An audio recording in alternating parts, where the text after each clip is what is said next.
and let's get the show on the road. Welcome, ladies and gentlemen, to NFL Sunday Pregame, brought to you by 3 podcasts, and only 2 of which are here. Very sentimental. It's for the fan reunion. You know, all right, just going back to the roots here. Going back into the roots. This is the most random thing that anyone could ever say. But Will, if we're talking about going back to the roots and everything, I just got a text from Joe saying, "Oh, Will, that Sprite Cranberry is back." We lived on Sprite Cranberry for all of October. 2019 Sprite Cranberry right here that expired in January. I love that so much. Oh, those. Gosh, we lived on those for a little bit. All right, so everyone, welcome. So the podcasts that are here right now, the Between the Benches podcast, Between the Benches JD over on Instagram, Jake and Dom. Hello, gentlemen. Even though we've already had our hellos. And then Play Extra podcast, Will. Colton's camping. Josh is sleeping. Where's he camping? I don't know. He's just like, I'm camping right now. I'm like, okay, hey. That's pretty sick. Enjoy camping. Enjoy all the camping. Damn, I'm jealous. So, I woke up this morning thinking, okay, I have this really nice show rundown. Nope. New England and Tennessee just absolutely demolished everything I have actually planned. So, let's kind of dive into New England and Denver. That game's moved now to next Sunday after it was already moved from Sunday at 1 to Sunday at 4:25 to Monday at 5. Now it's to next Sunday. The Buffalo and Tennessee game, there's going to be a decision ruled in the next couple of hours for which game, for when it's going to be moved. It could be a Week 18 game, or it could just be a straight-up forfeit. Because they already moved. It's not happening on Tuesday? It may not, depending on the positive case, if they can trace whoever had it. So Buffalo's game against the Chiefs that was scheduled for Thursday was moved to later in the weekend for next week. There's a whole bunch of stuff here. So some players that were diagnosed, I mean, you have 25 Titans players that have been catching the COVID. Cam Newton, Stephon Gilmore, then you had Bill Murray, one of the practice squad players for the New England Patriots. And they have another New England Patriot player, I believe was on the practice squad that got it, but they don't know when he got it. It could have been from, could have got it on the plane from Stephon Gilmore. He could have got it from the practice squad player. This contract tracing thing is out the window right now. And I want to hear your thoughts on this for delaying games and making sudden bye weeks now for New England and Denver. Well, what are you going to do if you have to do it again? Have 2 bye weeks? It's kind of stupid. It's a mess. It's a complete and utter mess. I think that the NFL is really scrambling constantly right now to just save the season, save the week, I feel like they might not actually have any vision for the future with this right now. I feel like they're just taking it week by week and they're just scrambling as it comes, and they don't have anything actually prepared when it comes to just the way it's happening. I don't know. It just seems like they're really trying desperately to save every week now. So I don't know. I mean, I get it, but it's becoming a mess. It's definitely becoming a mess. I don't know. I was trying to think about it because I woke up to that news with the Patriots and whatnot. And then my mind just kept going. I was trying to think of all right, what's a better way to do this? And I don't even know. I don't. Maybe if in the beginning of the season they designated every team has the same bye week, at week 10, where they'd have the first 10 weeks if this happened to move the bye weeks of 2 teams because it wouldn't be such a mess that way, But having all these bye weeks in different weeks and stuff does not make it easy because Denver's is different than New England's. So then those 2 bye weeks become week 5, and then you got to deal with somehow coming up with their original bye weeks being a game and how you're gonna do that, and obviously they can't play. It's just a mess all the way around. So that's I don't know. It's gonna be tough for them.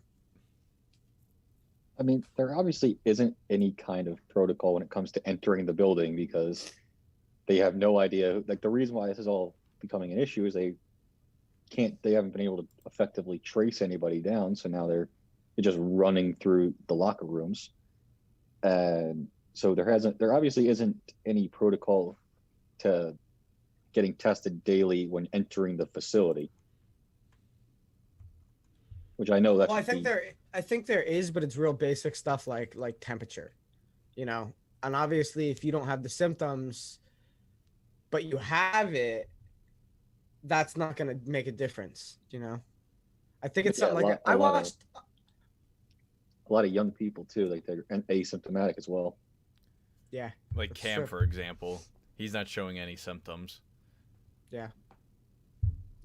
So it is what it is. I mean, I watched a whole video that the NFL let out on Instagram. It was like on Instagram's the video thing that they have now. Not Reels, the other one. And it was about Chicago and their like COVID professional person is arranging how they operate in the facility. And it's real interesting stuff where like you walk in and you can't walk in with anyone else. If you're walking in with people, they have to wait outside and you got to go like one at a time because it takes your temperature.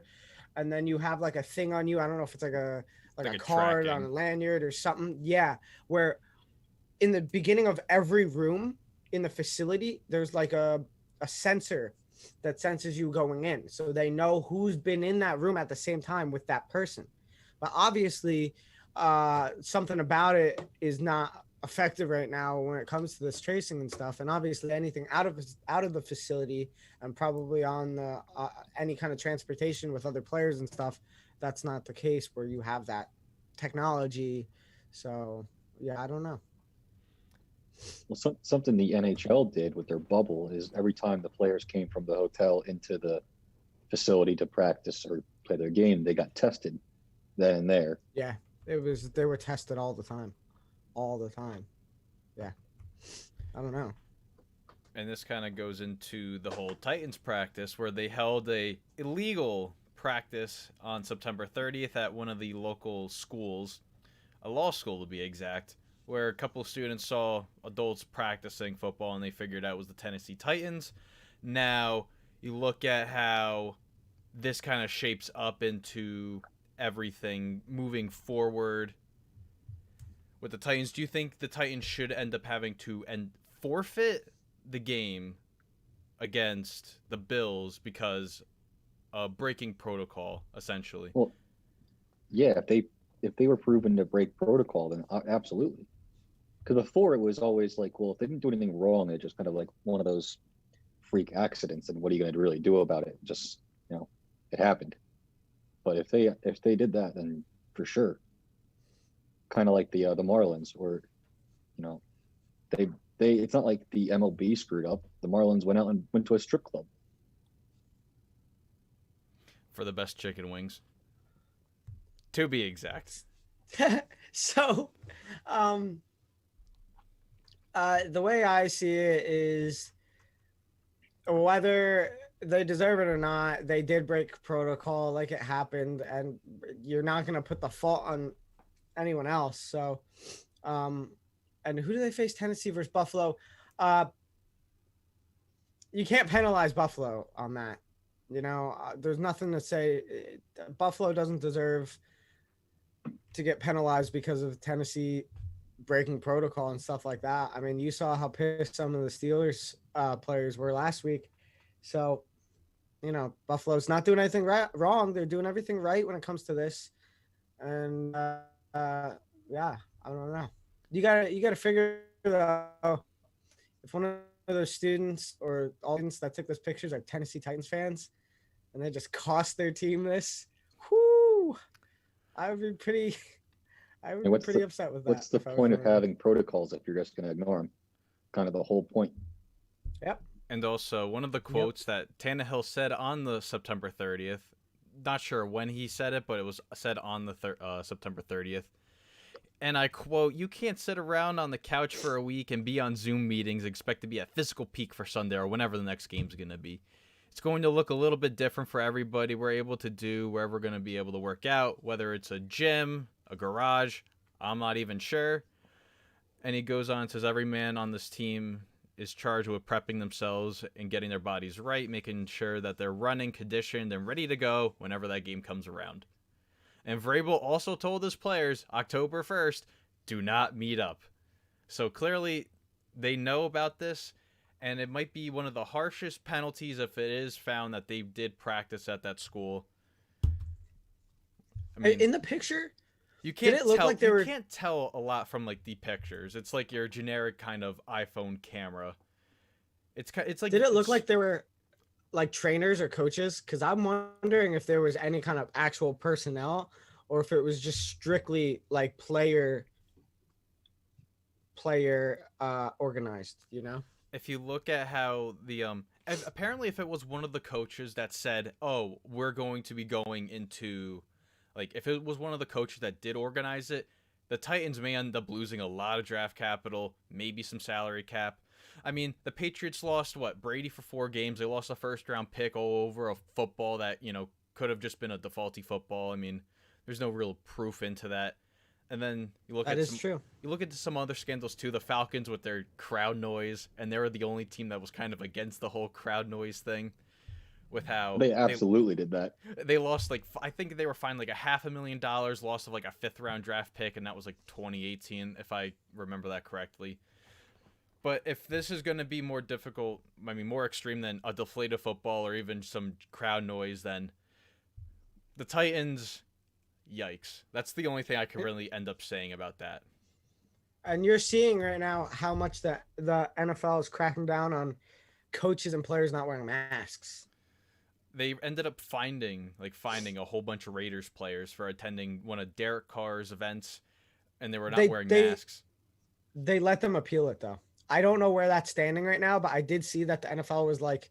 The NFLPA is going to help appeal that. Yeah, that's might have been... But then there's also Gruden, who's getting harshly penalized too for being on the sideline wearing it wrong, I guess. I don't know what it was. I was watching that game. I was watching the game, and I was like, I knew Gruden, just watching it, you could tell, like, there was a ton of times he wasn't wearing his mask. I was like, it's on TV, and they had the camera on him. He's screwed. He's getting fined. Half of the NFL punishment is about, public image. Yeah, that's it. You only get suspended a game until a video comes out, then it's the season. And the last thing I want to kind of point out on this COVID thing, I did read somewhere that the NFL may base the playoffs off of win percentage, not actual records. So, for example, if the Titans can't make up 3 of their games, if they end up finishing like 12 and 2 or whatever, they end up missing like 2-3 games. They'll just base it off the win percentage going forward with how all that stuff may work. I don't know what you guys feel about that. If someone like the Titans or even the Patriots that may not end up making up some games if their spread keeps on continuing. What are your thoughts on that? That's really interesting. Yeah, for everybody but the Titans. That's really interesting. Because it is kind of true. I mean, like, what if the Colts finish 12-4 and the Titans finish 12-2? Who has the better record, The better win percentage at that point. It's the Titans. Or it's going to be interesting. Like, what if the Titans finish 11-1 and the Colts finish 13-3? That win percentage is probably pretty close. Like, it is definitely, I don't know. When it comes, it'll come, and I'll weigh in on it then, because I don't know how to feel about that right now, to be honest with you. I think it's fair, but at the same time, if the Titans are breaking protocol, is it fair? So. Let's kind of move on to a new topic here, non-COVID related. So Bill O'Brien was canned Monday, as now the Texans are without a GM and a head coach. Do you think the Texans will improve based off of his departure? Another thing I want to say on this too, the last 20 head coaching firings, 14 of those teams improved after firing their head coach, while 2 stayed the same, and then 4 actually went way south from pre-firing their coach. So I said this on our podcast this past week. This was kind of my point when it came to the Texans, that a lot of times, or at least for this week specifically, a lot of times in sports, in my experience, it seemed like the trend is when you fire your head coach, like midseason and whatnot, that next game usually ends up pretty good for the team. I don't know if it's the team like being free of whatever that head coach was doing to them, or just like kind of not having as strict of a structure right now because you're getting your interim in and stuff like that. But usually it seems like those teams more times than not do better that next week or that next game than when that other head coach was there. And I don't know why, but as Dom freezes, that's what I have to say. A little bit. So I want to just interrupt really quick. So now the NFL has moved the Broncos a Patriots game the next Sunday. The Broncos bye, which was week 8, they're now playing the Chargers week 8, and Miami's week 11 bye is now Dolphins at Denver week 11. So now the NFL's moving all this stuff around, and that's if the Bills and the Titans game in fact plays come Tuesday. So now back onto the Bill O'Brien train. Do you think Dan Quinn, his job may be in jeopardy today if he does in fact lose to the Carolina Panthers? The writing is on the wall. He's going to get canned. Do you think Doug Marrone may end up following suit, or do you think they may end up the Jaguars may keep Doug Marrone moving forward to see any progress that Gardner Minshew may have into maybe drafting a quarterback for the 2021 draft moving forward? They're a little different. I think Dan Quinn has definitely been on the hot seat for a little bit now, but they have a quarterback. It's not like there's the question: is Minshew really the guy or not? Versus who you could draft, and if he is, then fire the quarterback now, or fire the coach now. If he's not, keep the lame duck coach and suck more. It's funny that you bring up Marrone, because when we were doing the podcast last year, I said that they should fire Marrone.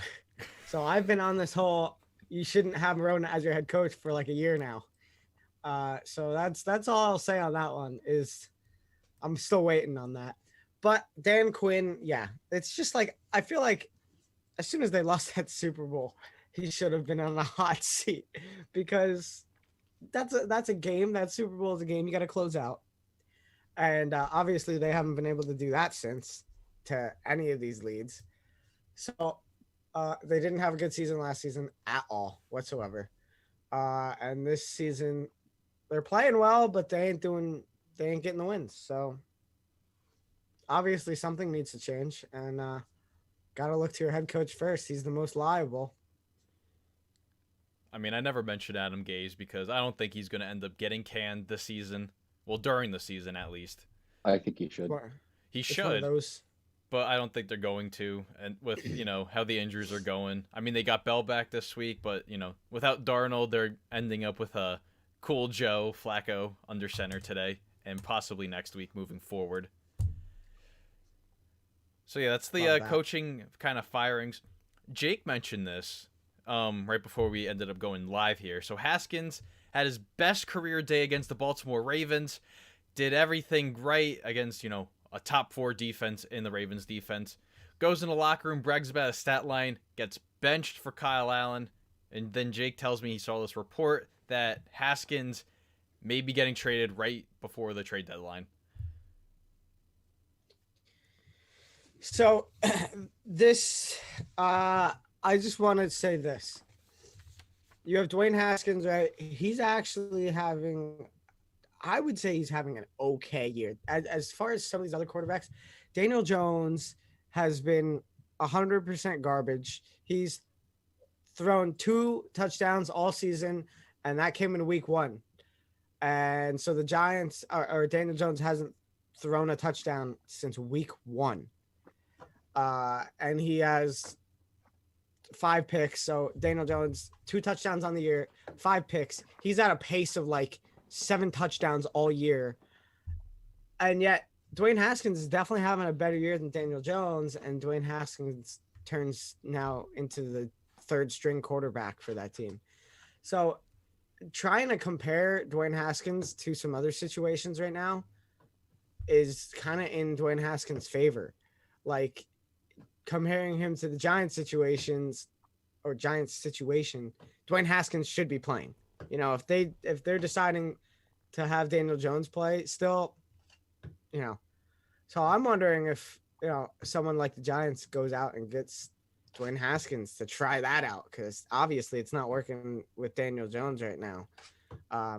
So maybe the whole Rosen situation ends up in New York for the Giants. So we'll see, I guess. See, I don't think those two things have anything to do with each other. They're just quarterbacks that aren't doing well, and one got benched that was doing better than the other one that is still starting. Well, neither are good. Oh, I agree. But you can't, if your job's been on the line and then you brag about a stat line even though you lost the game, it's pretty bad look. Plus, it's not the coach's guy. He came in after he was drafted. I didn't really think Dwayne Haskins was the guy coming out of college. He was surrounded by good talent, and besides beating up on bad teams, like when it came to the big games, he was really just a slant guy. And you know, Kyle Allen, like he's been Ron Rivera's guy for a while now. I don't think Ron Rivera ever wanted Dwayne Haskins there. That's why he brought Kyle Allen in almost immediately. It's also weird too that he was elected a captain for the team. That kind of like, it makes it a little bit weirder too with that whole situation. I know like I don't know how like other teams do it. I don't know if it's like coaches pick the captains, but I know like the Jets, for example, they ended up doing like a player vote for who do you think team captain should be and all that. I don't know if it's the same for the entire NFL or just only the Jets because it's such a Jet thing to do. Do you think we'll see Alex Smith on the field at some point this year, considering that Haskins is now gone? The whole Haskins thing it's done. It's over. I think we do see Alex Smith. I think like maybe not starting a game ever this season, but I think he plays downs this year at some point in time. I'm not so sure, just because I think Kyle Allen's good enough to keep a starting job for the season. It's not like he's going to get benched. And obviously, I'm not going to just say he's going to get hurt, because you can't. Like, how are you going to predict that? I mean, I could see them winning a game against like the Giants big time early in the game and take Kyle Allen out for Alex Smith to close it out. Could see that happening. That's kind of what I'm thinking. Now let's head over into the whole injury perspective right now. Oh, so for now, Chargers and Jaguars scheduled for Week 8. So there's a lot of moving parts. Everything's moving all over the place right now. As I lost my whole injury getup, I have to rediscover that again. Let's see. All right. So some of the players that are out right now include Sam Darnold, Anthony Costanzo, Darius Leonard, Alshon Jeffrey, Deshaun Jackson, defensive end Josh Allen, Larry Ogunjobi, Greedy Williams, Brian Edwards, Emmanuel Mosley, Kawon Williams, Joe Looney, Tyron Smith, and Jamal Adams. That rounds out the confirmed outs. A big name to really look out for is Julio Jones. In the next 5 minutes, he'll be predicted if he's going to be playing or not playing. If I'm the Falcons, I would not play him. He is hurt. He needs to rest. Didn't play at all this week. Has there been anything on Mark Andrews? Because I know he was like a game time decision, but that's 4:00. Lamar Jackson, Mark Andrews, and the other person that was questionable are playing right now. And also one of the interesting pieces too. So not Dwayne Haskins, LOL, but Deshaun Watson is actually going to have a big part in the Texans' next head coach. And he's very high in the Kansas City offensive coordinator, Eric, not going to pronounce his last name. I am not good at names. Not even going to attempt it. But the Chiefs offensive coordinator, he is very big on, and he would want him to be the next Houston Texans head coach and hopefully incorporate that Patrick Mahomes style of offense to Houston. So that's another kind of thing to go there. I get it. I mean, like, obviously the Texans are very, very, very set on Deshaun Watson. So, I mean, it makes sense. You know, he should have something to do with that. He is their franchise quarterback at the moment. So, I kind of like that, you know, because the only way they're going to click is with everyone liking everyone clicking. And if Deshaun Watson gets a say in that, I think that could be the case. And it's not like he picked a bad pick either. Like, he picked someone like, you know, Adam Gase, then then you just be like, all right, well, we gave you the shot and you instantly blew this. So most teams have played 4 games this year. Others played 3. So let's look at the quarter way through the NFL season. Winners and losers. A coach, a team, a player. Who do you guys have as a winner through these first 4 weeks of the season? Cleveland Browns. Hands down, Cleveland Browns. The Cleveland Browns, week 1, looked like they were going to have a really bad season, and they've had franchise historical 3 weeks in a row. So obviously the Cleveland Browns are onto a pace that I didn't expect personally, and I think that their wins or their record is most impressive out of those winning records right now. So yeah, I mean they're genuinely competing in the AFC North, and I think that's not something I expected from the Cleveland Browns this year. So yeah, I have a curveball for this one. I say a winner so far from this season is the Chargers. Because I like that. You drafted a quarterback and you were saved from yourselves in being forced to start him, and he's looked good. I mean, you could have no bigger win than at least having what looks to be your franchise quarterback come out and be good right off the bat. Yeah. One of the another or a loser to me is the Falcons, and just because it's week 5 and they have yet to get a win, and I envisioned the Falcons not doing terrible for another season in a row. I thought they could only bounce back from last season, and I'm sure a ton of people expected them to bounce back, and they haven't. So I'm gonna have to go with the Vikings because they're a team whose defense should be better than they are. You don't really know what team you're getting week to week. It's just kind of a mess there right now. And it looks like the old Rodgers is back, so that's a big blow on their season. I have to pick 2 losers here, and they're both New York teams. I gotta say, the Jets and the Giants, even though they're New Jersey, I don't think anyone expected them to do as poorly as they are right now. And they are in the battle for the Trevor Lawrence and Justin Fields sweepstakes moving forward with there. But a winner, the other New York team, the Buffalo Bills, was not expecting them to be as hot as they are right now. And that team's on fire. But they went out, they got Josh Allen all the pieces to succeed. I mean, he's still missing some kind of easy throws there, but he's developing the way that the Bills saw him, and he's killing it every single week for Buffalo. I think he's the number 2 quarterback in the league to Russell Wilson at the moment, at least statistically. I mean, not something I would expect. Yeah, Yeah, that's a take. I'm pretty sure he's second in yards. Yeah, but statistically, doing his thing. Like that's not. I didn't expect him to be up there like that. Rodgers statistically, does it make him a great quarterback? I mean, that's true, but he's also not undefeated. So let's look at some stardom and sit-ums for fantasy football this week. Who is one guy you're guaranteed to start with?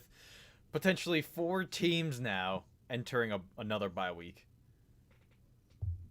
Yeah, that's tough. You don't want my fantasy advice. Julio Jones is inactive today. Inactive today, per Adam Schefter, because Ian Rappaport is suspended by NFL Network till October 22nd. So free Ian Rappaport. Free him. Right. Nah, I'm good. Keep him in the bathroom. I mean, I said I'm going to start this out. Last week I said, hey, if you want to win this week, start him. And I'm going to say it again. Odell Beckham Jr. had a week for the Cleveland Browns against the number 1 defense, the Indianapolis Colts. I think he can end up having some more magic for the Cleveland Browns as they're facing one of their hardest teams thus far in their season. So Odell Beckham, start. And there's also another guy, but I'm going to look him up while you guys talk about your players.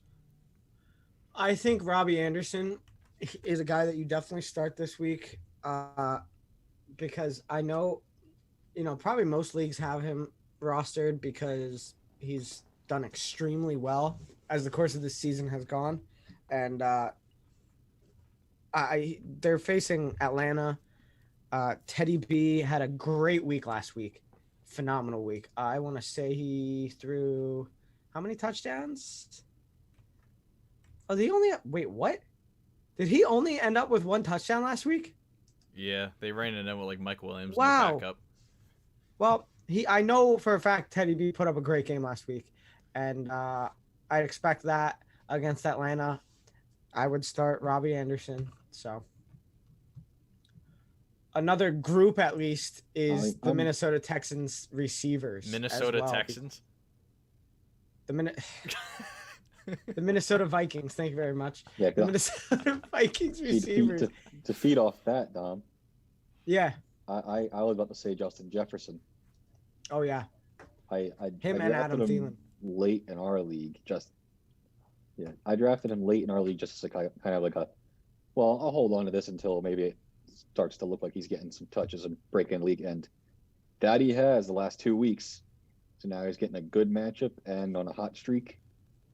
Yeah. I mean, once again, still Seattle's 32nd against receivers. And they have not been able to stop passing whatsoever. So, yeah, I think, Adam Thielen and Justin Jefferson are a must start this week. The player I want to say you should pick up, he's only in 4.1% of ESPN fantasy leagues. The Falcons' now new receiver, Almadi Zacchaeus. 8 receptions, 86 yards against the Packers last week. After Calvin Ridley was shut down. I think if you are in dire need of a receiver with the Patriots and Broncos game going to absolute garbage, Almadi Zacchaeus of the Atlanta Falcons. Start that man. Start him. He's getting more touches as the weeks move on, especially with Julio Jones out. Should pick him up. And also, T. Higgins, Cincinnati Bengals. Yeah, I agree. What is one person you're going to be benching this week or just not even looking at? Patriots players, Denver players. I'm going to start it off. I'm going to look at Jamison Crowder. I'm not having any disrespect to Joe Flacco starting for New York, but as the Jets' best receiver that's healthy right now, I don't think Jamison Crowder gets it done against a very talented Cardinals secondary this week. And also to add to that, Terry McLaurin, not going to start him.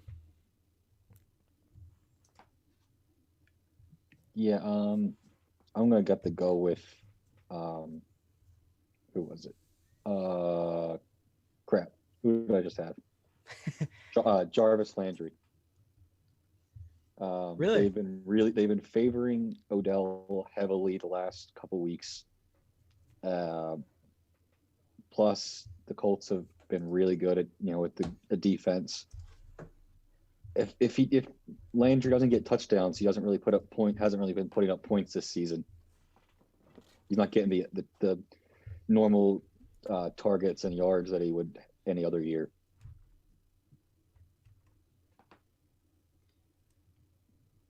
Yeah, I don't. This is tough, actually, to be honest with you.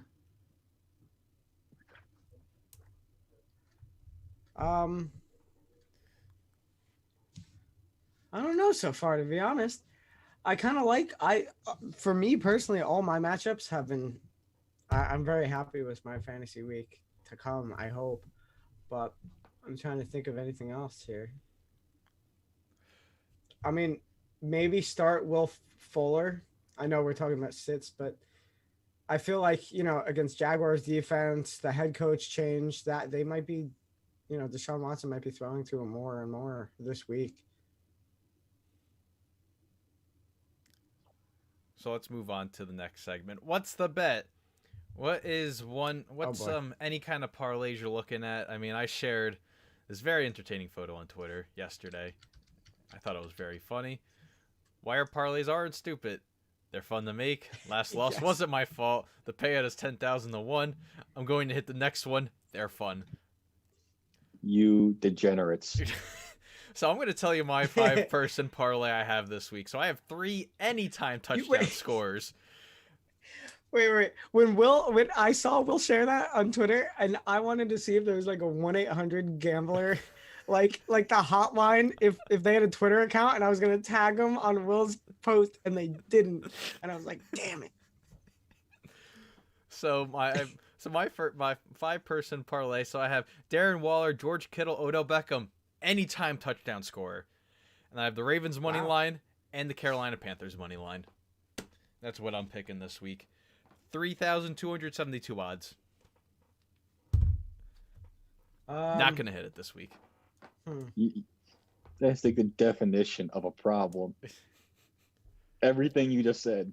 And then following up with, I'm not gonna hit it this week. This is why I invest my money in Wall Street, not into gambling stuff. I just try to feel something a little bit.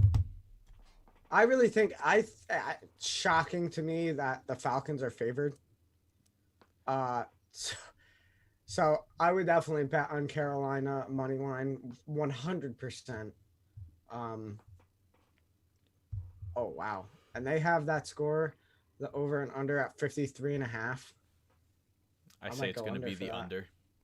Yeah, absolutely. 100%.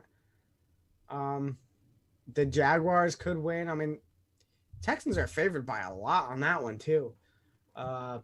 So, if you feel like taking a risk on the Jaguars, I don't even know if that's a risk, but I would take that. Miami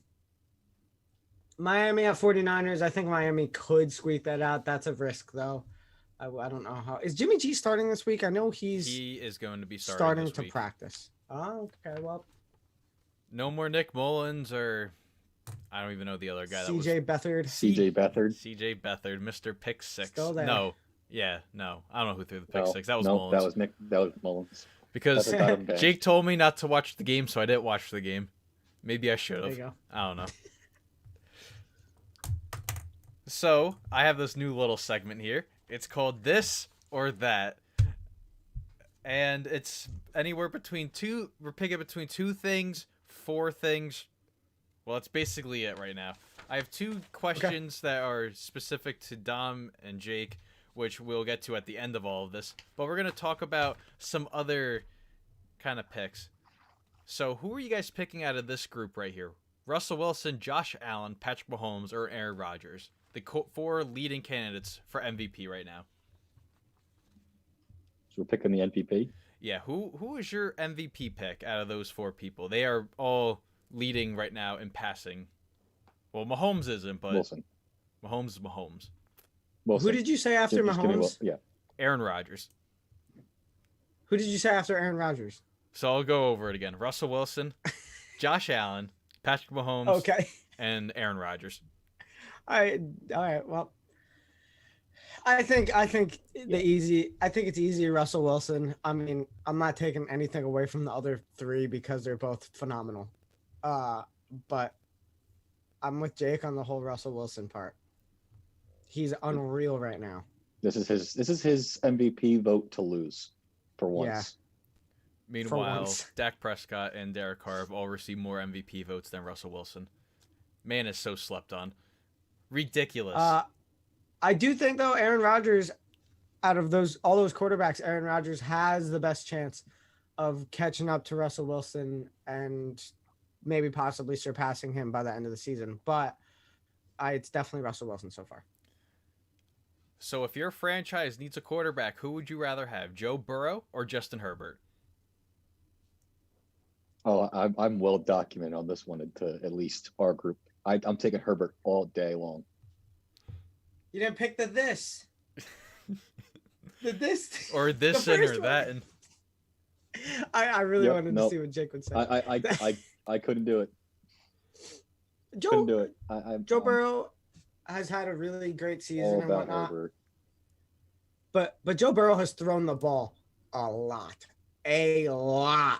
to get there. Whereas I don't think Justin Herbert has thrown the ball nearly as much and put up at least pretty similar games, in my opinion, to Burrow. So, I mean, Justin Herbert's doing it in less attempts.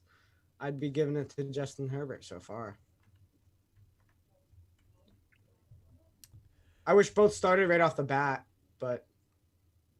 I would add Tua in there, but we have no idea what Tua is right now in the NFL. Yep. Which receiver would you rather have, CeeDee Lamb or Justin Jefferson? Both of the hottest rookie receivers in the league right now. That's tough. That is tough. You're really hurting me here. Pain. On so many levels, this is painful.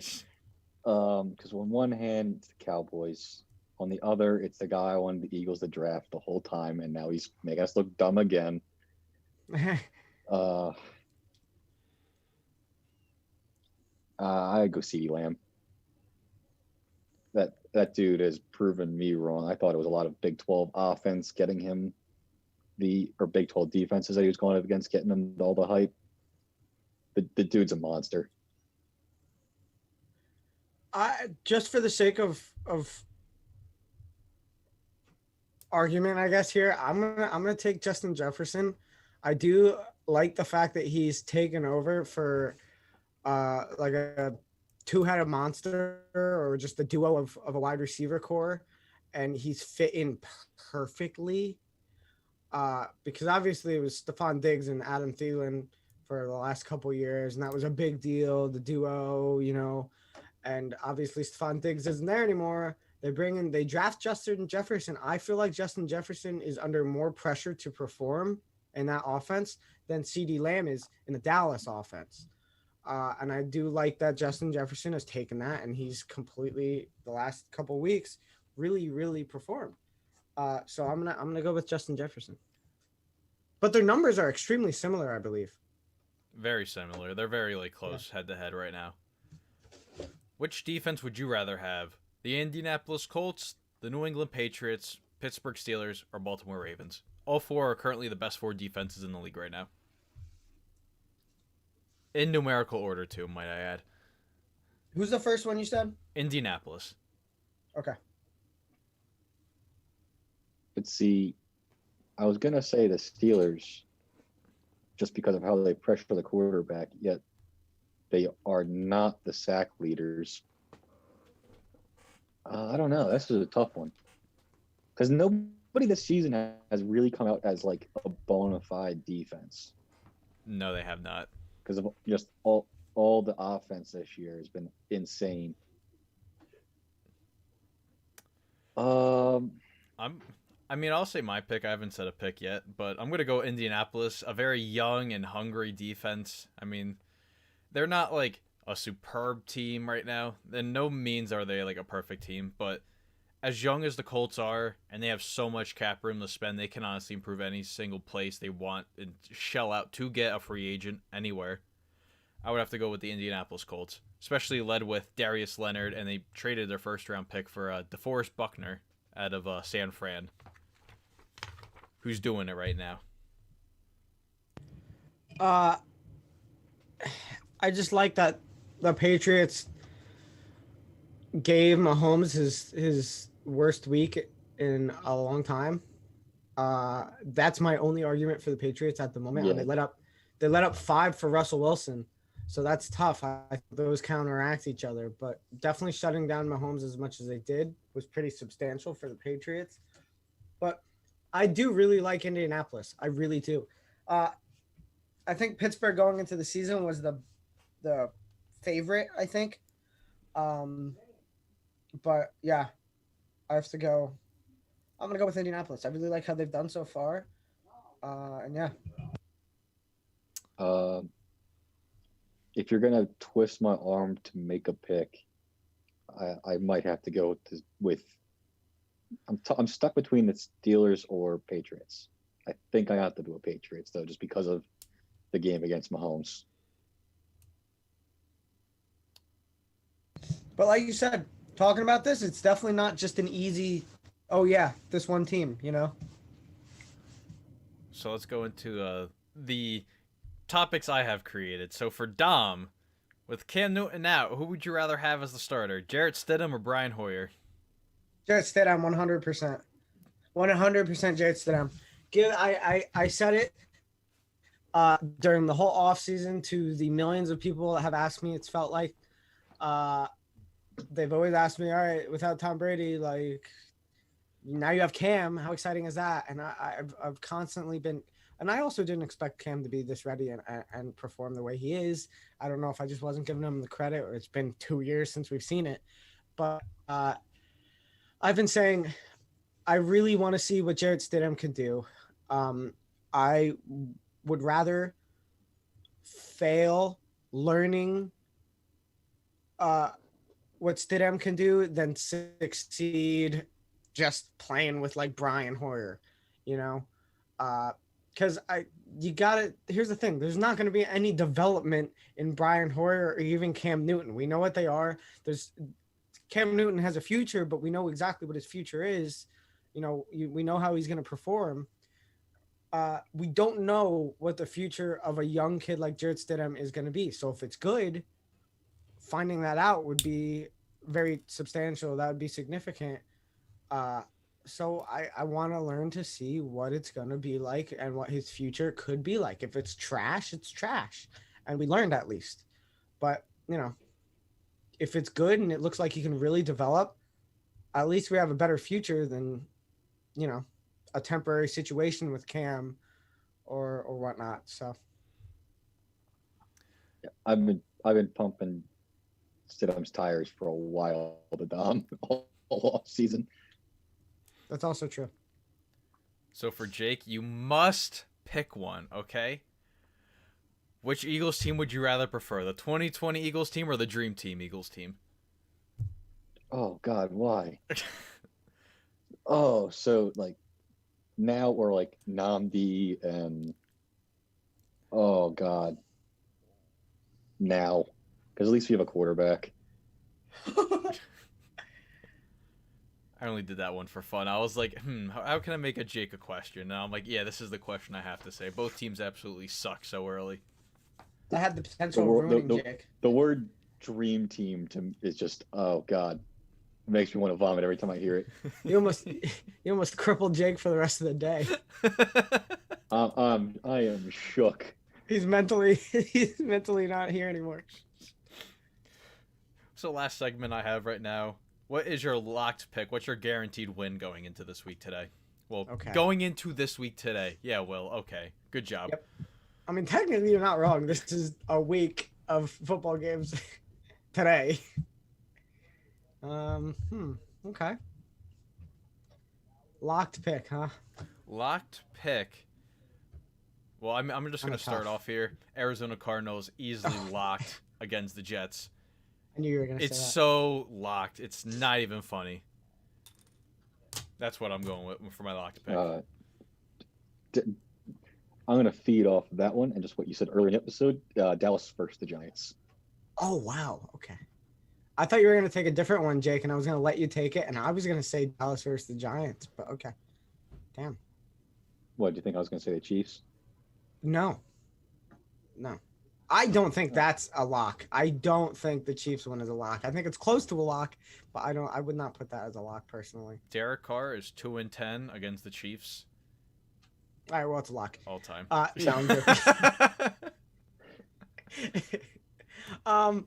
I'm gonna go with the Rams against the Washington football team. I think that's a lock for the Rams. I think the Rams have been playing extremely well, and yeah, Washington puts up great defense, and we're gonna see what Kyle Allen has. But the thing is, it's just the Rams have been very impressive so far. They've been a much better team than they were last year, and it kind of reminds me, and Jake has been saying it for sure, it reminds us of that Rams team that made it to the Super Bowl. I don't know if they're quite there, but it's definitely a lot closer than last year, and I see shades of it at least. And I think that's a lock. I think they got it this week. I'm not questioning their offense, their defense at all. So yeah. Yeah, I could see that. I could see that. Because like the Rams do a really good job at neutralizing pass rush through their misdirection, and that's kind of all the football team has. Especially if Chase Young does not play, because he's probably he's the one on that D line who has the thinking capacity to think past all those. Not saying they're dumb players, but he's got that higher level IQ to sniff out some of those trick plays before they happen. And what is your upset going into the week? Upset. I like that. There's 5 for me. Well, name one of the 5. You know what? I'm just going to go off on a limb, and I'm just going to say it. The New York Giants will upset the Dallas Cowboys today. This is going to be a massive shootout, and if I'm going to pick the Giants any week, I think this is the week to go. I think that's also Daniel Jones versus Dak Prescott just slinging the ball. Dallas is on pace for the worst points allowed by defense, and they're at 36. It's way worse than what the Colts let up in 1981. Dallas's defense is pure garbage at the moment. So, I mean, that's not as far-fetched as I thought it might be, but I don't know. I wouldn't pick it. Personally, I wouldn't bet on it to risk it. But I'm going to go with Carolina over the Falcons. I guess they have the Falcons favored, but I really think Carolina can put up a good week this week, to be honest with you. Another one, if I was really to choose an upset, I'd choose the Bengals. I would choose the Bengals. I don't like how Baltimore has played the last 2 weeks at all. And I don't know. Lamar Jackson hasn't put up much in the past 2 weeks. I think Bengals, if that's a trend and the Bengals continue and see it that way and learn what Kansas City and what was it, Washington last week, how they've played pretty decently against Baltimore. If they can bring that to this game, I mean, hey, I can see a possible upset. So I was going to do a cop out and do the Carolina-Atlanta game just because it's a close line. But I thought about it and I'm like, no, let's actually pick a real upset. I think the Chargers could upset the Saints on Monday night. I really think that's possible. I like that too. I like that a lot. To go back on what Dom said, because you picked the Bengals to upset the Ravens, right? Yeah, I think that's close to a lot. So since 2000, the reigning MVP and the first overall pick in the draft have only met twice. The first time was Peyton Manning versus Alex Smith, and Manning won 28-3. The next time was 2012, where Aaron Rodgers faced Andrew Luck. Luck wins 30-27. Could we see Joe Burrow, Mr. LSU? I mean, they're both Heisman winners, both Burrow and Lamar Jackson, go at it today. Maybe we see Joe Burrow clutch out and bring the number 1 pick to 2-1 against the reigning MVP. That's interesting. No, that's a for very this exact interesting reason. stat. What's that? I don't trust that one at all, just because the Ravens and what they do with their run game is where they build their offense from, and the Bengals are trash against the run. That's true. Well, I like the Chargers pick, though. I do. I mean, I picked the Chargers this week. I think it's like easy right there. Easy. So did I think. Well, that's the show. So, what's one thing you want to leave the viewers with today? We'll changing that question. Knowledgeable. I didn't take notes again. Knowledgeable. What do you want to leave them with that can give them more wisdom or even a potential helping for them moving forward? All right. I don't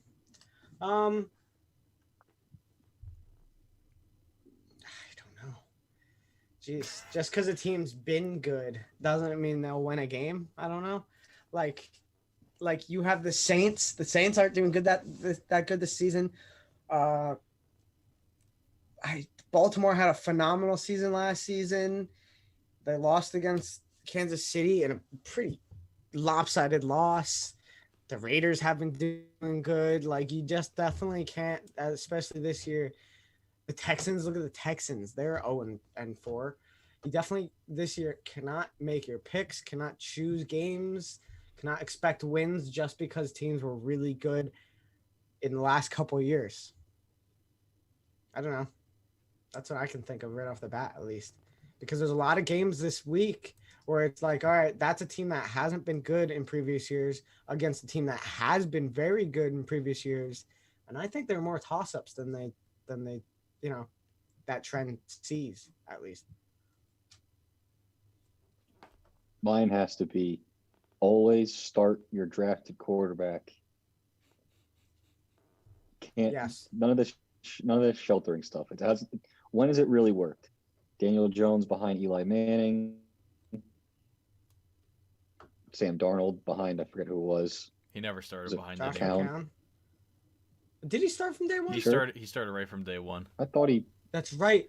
No, first play, pick 6. That's right. I was in Dom's room and I said, "Oh, he's going for a touchdown here," and I was half right. Pick 6. He went for a touchdown. That's right. Oh my gosh.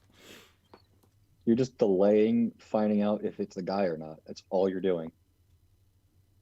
So mainly you're calling out Miami.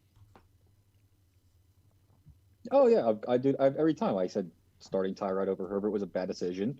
Said starting Tyrod over Baker was a bad decision. Play the guys. And what do I have for the viewers? Not always take the over. Just don't get caught up in gambling. That's all I have to say. That's all I'm gonna leave it here. Like, don't gamble. Just save your money. Put it in a piggy bank, wherever you want to put it in, sock drawer. Gambling's not worth it, kids. It's not. So don't be this degenerate. So you can follow all of our fantabulous shows all over various social medias. You can follow Dom and Jake's show Between the Benches at Instagram, Between the Benches JD. And I was almost at NFL free agency. NHL free agency is going absolutely wild right now. And they're going to be covering it probably soon. What are you guys working on for a next show moving forward? Free agency. I really want to see. We have a couple pending free agents that are top free agents that haven't signed yet. And I really want to see where they go. But other than that, I mean, we're pretty primed and ready. We just did a draft episode where I show that I know too much about this shit. True story. Yeah, I just, it's a lot of free agency has been delayed by lack of meetings and the shortened off season. So we're kind of, normally we'd be done by now and making an episode, but ain't happening that way. You can follow Colton and I show over on Instagram, the Play Action Podcast, NFL football right there. And you can also follow Josh, Jacobs, Dom, Jake, Jason, and Kaysen, if I remember all those names correctly. Between the house, JD. No, to the house. Between the house. Oh my god, I blew it. Between the houses. Between the house. The alleyway. The alleyway. To the house, that. JD. That's funny. Listen to their football podcast there. And also Josh and Jacob's podcast, Talk Show You. As maybe they'll go on next week. Maybe that'll be the running joke. Maybe they'll be on next week. Hopefully. Hey, thank you all for